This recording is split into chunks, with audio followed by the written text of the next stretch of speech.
Bom, seguindo no tema de hipertensões, ah, nosso próximo tópico é hipertensão pulmonar. O que ocorre de errado aqui no circuito da circulação pulmonar, do sangue que vai do coração para os pulmões, essa circulação e o retorno. O que pode ocorrer aqui que leva um quadro hipertensivo? Bom, a circulação pulmonar é feita com o bombeamento do sangue a partir do ventrículo direito para as artérias pulmonares. E esse sangue vai ser distribuído para os pulmões para serem oxigenados, e onde vai haver a troca gasosa, né? O CO2 vai ser eliminado. E depois esse sangue retorna para o coração pelo átrio esquerdo, vai para o ventrículo esquerdo e segue para a circulação sistêmica. Bom, esse circuito aqui de envio do sangue para os pulmões é um circuito de baixa pressão, tá? Cerca de 1/8 da sistêmica, sendo a pressão média aí em torno de 25 milímetros de mercúrio. Até esquematicamente aqui, esse desenho representa bem a característica do músculo cardíaco no ventrículo direito, onde nós temos uma estrutura mais delgada.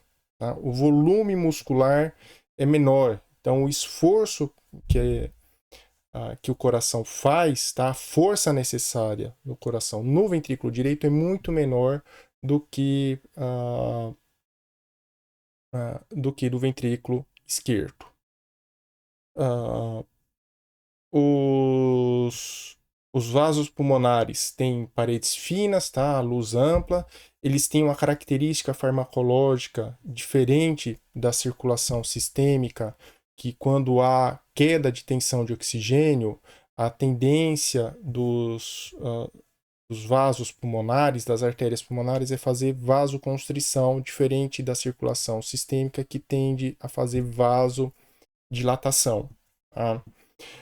Existe uma diferença na característica da resistência, né, que oferece ao fluxo sanguíneo nos seres humanos e mamíferos em geral, entre a vida intrauterina e após o nascimento. Tá? A vida intrauterina, esse circuito é um circuito de alta resistência, porque o pulmão está colapsado, o pulmão não está insuflado, então isso oferece uma maior resistência.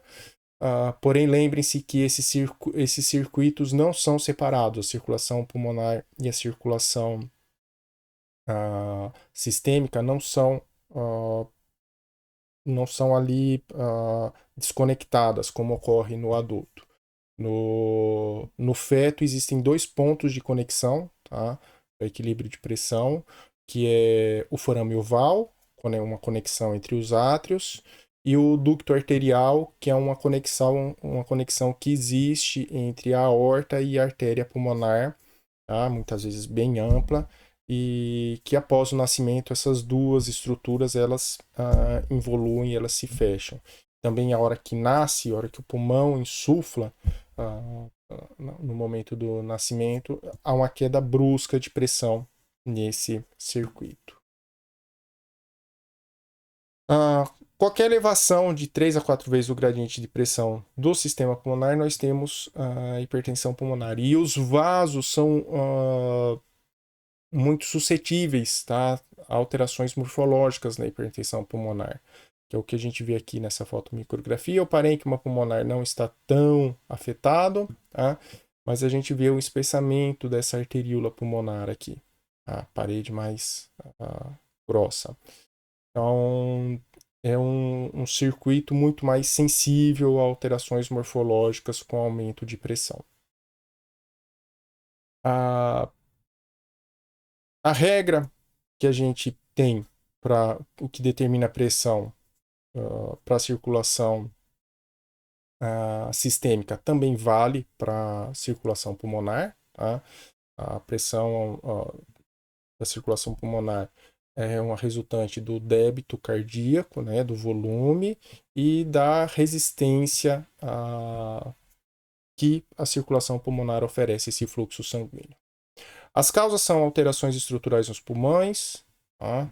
Aumento de fluxo, aumento de pressão, aumento de resistência vascular e até mesmo aumento de resistência no ventrículo esquerdo. Se houver uma situação em que o retorno do sangue para o coração esquerdo tem algum comprometimento, isso também pode levar à hipertensão pulmonar. As condições clínicas que a gente vai observar, principalmente presença de hipertensão pulmonar, são situações em que a gente tem alteração do parênquima do pulmão, tá? Como a doença pulmonar obstrutiva crônica ou enfisema, onde a gente tem uma destruição do parênquima pulmonar, perda de superfície, tá? de vasos sanguíneos, e isso começa, com o passar do tempo, a oferecer resistência ao fluxo sanguíneo. Existem menos vasos para acomodar esse sangue que é ejetado pelo ventrículo direito, e isso termina elevando o gradiente de pressão na circulação pulmonar, e isso isso amplifica a lesão no pulmão. Doença cardíaca, tá? Comentei, se houver algum problema no ventrículo esquerdo que comprometa esse retorno do sangue oxigenado para o ventrículo para seguir para a circulação sistêmica, por exemplo, estenose, um estreitamento da válvula mitral, que é a válvula que fica ali entre o átrio esquerdo e o ventrículo esquerdo. Isso vai limitar o fluxo sanguíneo para o ventrículo esquerdo e a gente vai ter um represamento de sangue no pulmão, e isso novamente vai oferecer resistência ao sangue que deveria entrar para ser oxigenado. Tromboembolismo, então obstruções na árvore pulmonar, na árvore da artéria pulmonar, e isso, lógico, vai depender da extensão dessa obstrução, o quanto de ramos é obstruída. Tá? Doenças de tecido conjuntivo, então esclerose sistêmica, isso levando a um quadro de fibrosamento generalizado no corpo, inclusive do pulmão, e isso representa um aumento de resistência periférica. E pacientes com apneia obstrutiva do sono, tá? Normalmente pacientes obesos, tá? A obesidade também é um fator de risco para a hipertensão pulmonar. Então aqui, no enfisema, para ficar bem claro como é que ocorre esse aumento de resistência, o que a gente vai ter, o que a gente tem em alvéolos normais aqui nesse esquema, e a gente tem um determinado número de vasos, de capilares para acomodar esse sangue. O enfisema é uma doença que é caracterizada pela destruição do parênquima pulmonar. Tá? Lembra que existe uma degradação, principalmente no tabagismo, desequilíbrio entre proteases e antiproteases, termina degradando o parênquima pulmonar e a gente vai diminuir a quantidade de capilares, então o compartimento para receber o volume de sangue ejetado pelo ventrículo direito fica diminuído e isso leva a um aumento de resistência, tá? E, consequentemente, aumento de pressão. E aqui uma foto para ficar bem claro do pulmão com enfisema. A gente vê dilatação dos alvéolos pulmonares. Os alvéolos ficam bastante evidentes, tá? Visíveis macroscopicamente com facilidade. E isso, na verdade, representa menos parênquima. Tá? Tromboembolismo, isso é importante, tá? A gente tem aqui uma fotomicrografia, onde a gente vê um ramo da artéria pulmonar, um ramo calibroso, onde a gente tem esse material aqui, róseo, tá? Irregular, obstruindo esse ramo. Então, isso cria um ponto de bloqueio no fluxo sanguíneo. Tá? Então, isso termina diminuindo a área, da mesma forma que no enfisema, a gente termina diminuindo a área de vaso disponível para o sangue que vai ser ejetado. E ainda associado a isso, existem efeitos bioquímicos que terminam ampliando essa lesão. Por exemplo, diminuição de vasodilatadores locais, com menos prostaciclina, menos óxido nítrico, aumento de síntese de endotelina, lembrando que endotelina é um vasoconstritor, tá? É um peptídeo vasoconstritor, e isso termina contribuindo para o aumento da pressão da circulação pulmonar. Então, aqui macroscopicamente, mostrando para vocês que essa estenose da válvula mitral, tá?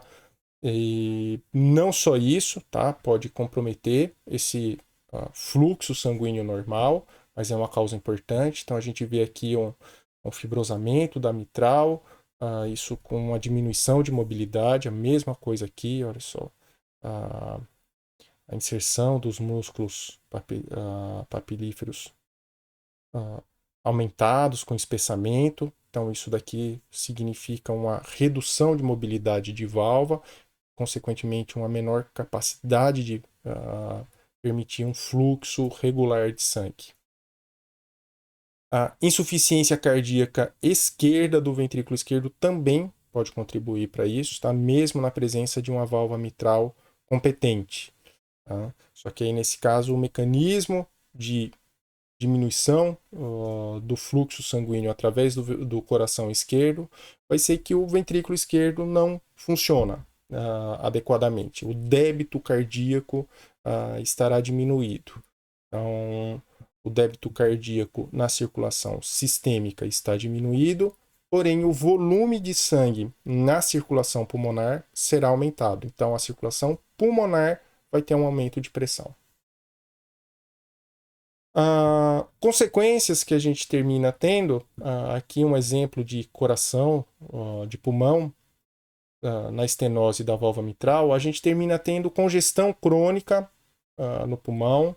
Falei, existe uma tendência de espessamento das artérias, arteríolas da circulação pulmonar. Tá? Então, aqui esses vasos, aqui existem também áreas hemorrágicas nos alvéolos pulmonares. A gente consegue ver macrófagos com hemosiderina, as células aqui acastanhadas. E aqui em preto é a antracose, tá? O pigmento lá do carvão. Uma consequência importante na hipertensão pulmonar é o cor pulmonale. O ventrículo direito vai passar por um processo adaptativo. Da mesma maneira que na hipertensão arterial sistêmica, o ventrículo esquerdo adapta-se a essa situação, fazendo hipertrofia, o ventrículo direito também faz isso, um processo chamado cor pulmonale. Essa foto não está invertida, isso aqui é o ventrículo direito, essa região aqui, o ventrículo direito do coração, tá?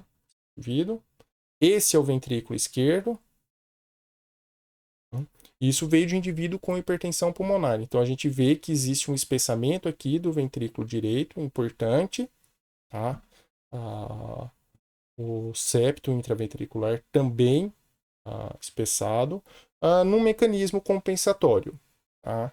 Eventualmente, esse ventrículo direito também pode falhar. Tá? Do mesmo jeito que o esquerdo falha com o tempo, o direito também falha, e aí a gente vai ter a insuficiência cardíaca congestiva. Tá? Então, e aqui a gente tem a descrição básica, isso que eu acabei de mostrar para vocês nesse exemplo. Tá bom? Então, isso aqui é o que eu tinha para comentar sobre hipertensão pulmonar para vocês. Vocês têm lá a indicação das páginas do livro para estudo complementar. E eu fico por aqui. Seguimos no próximo vídeo com hipertensão portal. Bom estudo para todos.